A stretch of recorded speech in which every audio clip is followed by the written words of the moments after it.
Venezuelan President Nicolás Maduro called on the nation to arm against Trump. Venezuela's Interior Minister, Diosdado Cabello, criticized the U.S. military presence near Venezuela, calling it unjustified and hypocritical. They said Washington ignores the main drug routes from Colombia while deploying forces near Caracas. If the United States, if the countries of the world wanted to fight drug trafficking, what does common sense tell me?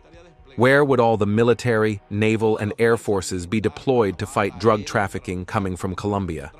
Here, in the Pacific, because 87% of the drugs leave from there. So there is no real willingness to fight drug trafficking. There is a willingness for something else, but not to fight drug trafficking. Because where does that drug go? To the United States? To Europe? The U.S. launched a Caribbean operation involving 4,000 personnel, mostly Marines, supported by aircraft, ships, and missile launchers. Washington says it targets Latin American drug cartels, but Caracas views it as a provocation.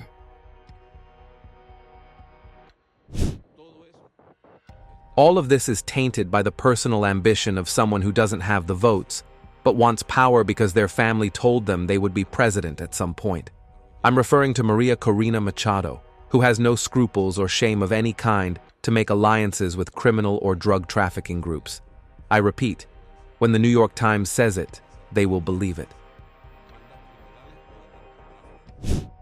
Cabello accused opposition leader Maria Corina Machado of colluding with criminal networks. He mocked international media dependence, saying her ties are only recognized when the New York Times reports them. U.S. Drug Enforcement Administration data shows over 70% of cocaine traffics from Ecuador and Colombia, with Mexico as an intermediary. Venezuela is a minor participant, highlighting the disproportionate U.S. focus. The pipeline of tensions has alarmed neighboring states. Caracas warned it would closely monitor U.S. operations and respond if forces remain near Venezuelan territory.